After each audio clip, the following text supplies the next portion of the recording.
Ambassador Bolton, welcome back to Uncensored. Glad to be with you.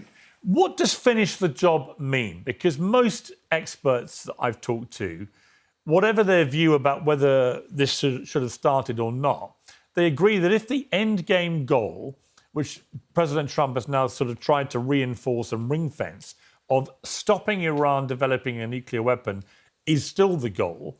Things got tense fast when Piers Morgan confronted former Trump advisor John Bolton over one simple question. What does finish the job in Iran actually mean? And Bolton's answer was stunning. He openly admitted that, in his view, peace in the Middle East is impossible unless the regime in Tehran is removed completely. Not contained. Not negotiated with. Removed. Before we dive into the full story, comment, like, and subscribe to a community that holds these leaders accountable every single day. Piers kept pushing back, pointing out the obvious problem. If regime change is the real goal, then what's the actual plan? Because stopping Iran's nuclear ambitions is one thing, but trying to reshape an entire country could drag the region into chaos for years. And that's when this debate stopped sounding like a discussion about diplomacy and started sounding like a conversation about another endless conflict. We'll begin with Ambassador John Bolton, former US National Security Advisor, who thinks the US must stay on and finish the job. Ambassador Bolton, welcome back to Uncensored. Glad to be with you.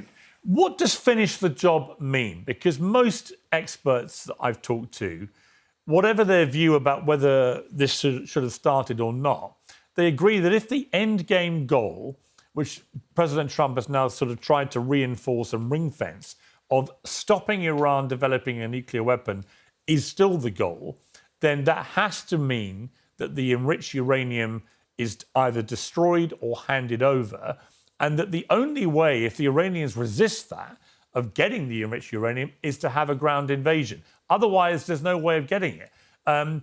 So what does finish the job to you mean? Well, let's start with Trump. I don't know what his objectives are, and they've been unclear from the beginning. I know what my objective is and has been for 20 years, and that is there is no route to peace and security in the Middle East in any lasting basis until the regime in Tehran is removed. And that includes dealing with the nuclear program. Now, I thought that might have been Trump's objective at the beginning of the attacks. I don't think it is today. I think today he desperately wants to get out. But over the long term, even if the nuclear issue is the center of attention for Trump, and that's understandable, there's simply no secure, guaranteed way to accomplish the objective that he says he wants until you get a regime in Tehran that flatly disavows any nuclear intentions and does what Muammar Gaddafi's regime in Libya did in 2003, 2004, and allow, in that case, U.S. and U.K. Nuclear experts to come in and pack up the Libyan nuclear program and take it to Oak Ridge, Tennessee, where it resides today. That's how you deal with it with certainty. Right. So what you're talking about, this job finishing, can only come if there's a change of regime and they agree to hand over the enriched uranium or destroy it. Is that how you see it? Well, I think that's the only certain way to do it. And it's not just on the nuclear side. It's on the support for international terrorism and on closing the Strait of Hormuz. Right now, I think the Ayatollahs and the Revolutionary Guard think they're in a position to open and close the strait like turning a light switch on and off. And that's simply unacceptable, not just to the United States, but certainly to the Gulf Arabs. How do you stop them? I mean, how do you actually stop them? I mean, I think that's true. And I think there's been this asymmetric war where you have a military war where America and Israel have been pounding the military capability of Iran, and I'm sure massively damaging it. But they very quickly realized, the Iranians, that if they control the Strait of Hormuz, they can cause enormous global damage to the global economic market, particularly in relation to energy and fertilizer and so on.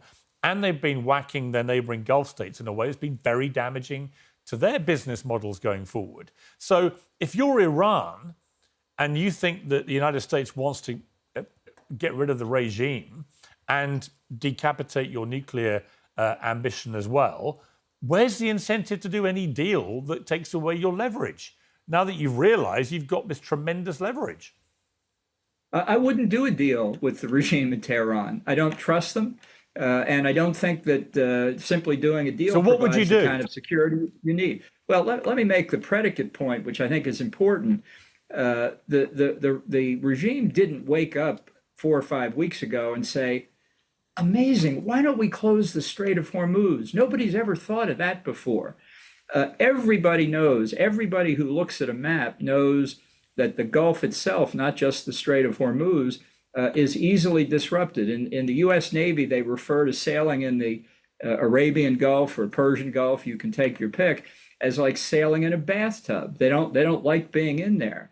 And it's not like Iran hasn't tried to disrupt commercial trafficking, particularly in oil, in the Gulf and through the Strait before. They did it in 1987 and 88.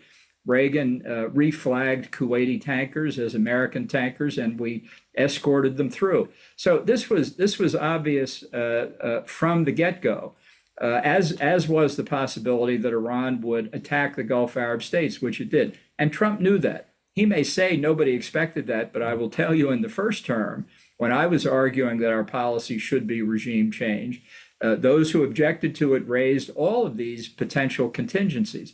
So the fact that this is a problem now is more due to Trump either not paying attention to what his advisors were telling them or thinking he could somehow fake his way through it without taking this into account. That's one of the problems with the way Trump has gone about this whole operation.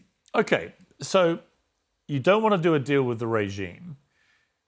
I mean, do you think a ground invasion is the only way that you could get to where you want to get to? And if not, I'm still no. Okay, so let's rule that off the table as well.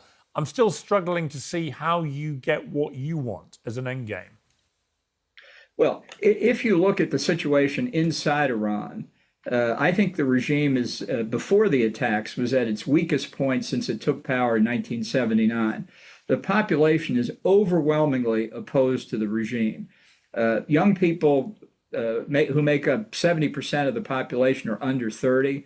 Massively dissatisfied with the regime. When the internet's on, when they look across the Gulf, they know they could have a different life.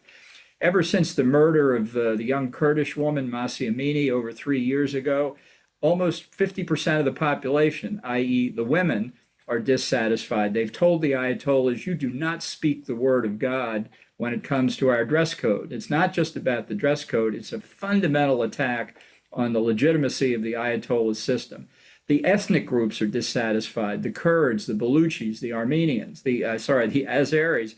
And inside Iran, the economy was a wreck even before the attack began. That's why people were demonstrating in December. Yeah, but none of these people have been demonstrating since the war started. So again, I mean, well, I know that's for sure. Yeah, but I know the Israelis. The Israelis murdered over 40,000 of them. Right, that'll get your attention. Right, and I just had that debate with a guy in Tehran. But the Israelis, according to the New York Times, sold Trump on a series of events that would be triggered by killing the supreme leader and a lot of the top members of the regime, that the IRGC would collapse from within and that the people would rise up and you would get a natural revolution, and that the Strait of Hormuz would be a distraction that no one would be interested in worrying about. Well, the top bit happened, but all that happened was the supreme leader got replaced by his son.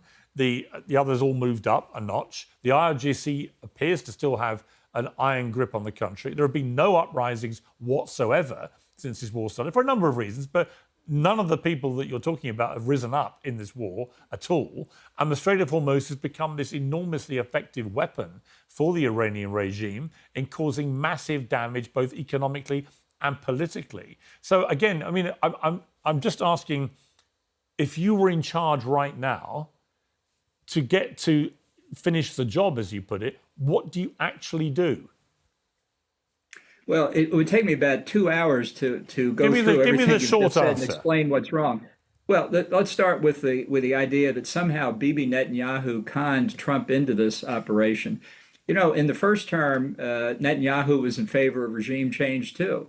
And he said to Trump, I'm sure, the same things he said in the second term. So the idea that the U.S. government is an unwitting tool of the Israelis isn't true. I don't know what convinced Trump to do this. I was as amazed as anybody else, but it wasn't because of Bibi Netanyahu. There must have been some other factor.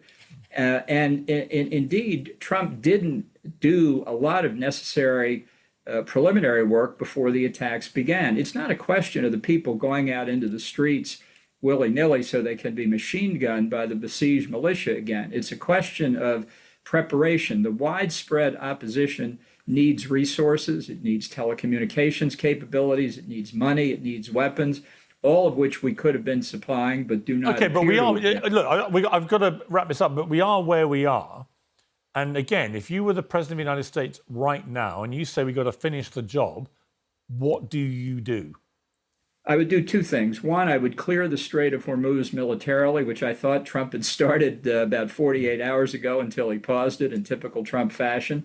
And I would massively ramp up support for opponents of the regime inside, including the ethnic groups, many of which are already armed and organized. I think that kind of internal pressure combined with maintaining the economic pressure of the blockade against Iranian exports and opening up the rest of the Gulf so that its oil could come out into international markets and bring the prices down globally, I think would be very powerful. It's not all I would do, but those are the two things I'd start with. Okay. Ambassador Bolton, always good to have you on Uncensored. Thank you very much. Thank you. By the end of the interview, Bolton finally revealed what he would actually do if he were in charge. First, he says the United States should militarily secure the Strait of Hormuz to stop Iran from using global oil markets as leverage. Then he argues Washington should massively increase support for opposition groups inside Iran, including armed ethnic factions already resisting the regime. But once again, the bigger question remains unanswered. Would that strategy actually bring stability, or would it push the region into an even deeper crisis? Because throughout this entire debate, one thing became painfully clear. Even the people calling for escalation still cannot fully explain what the endgame looks like. Let me know your thoughts in the comment section.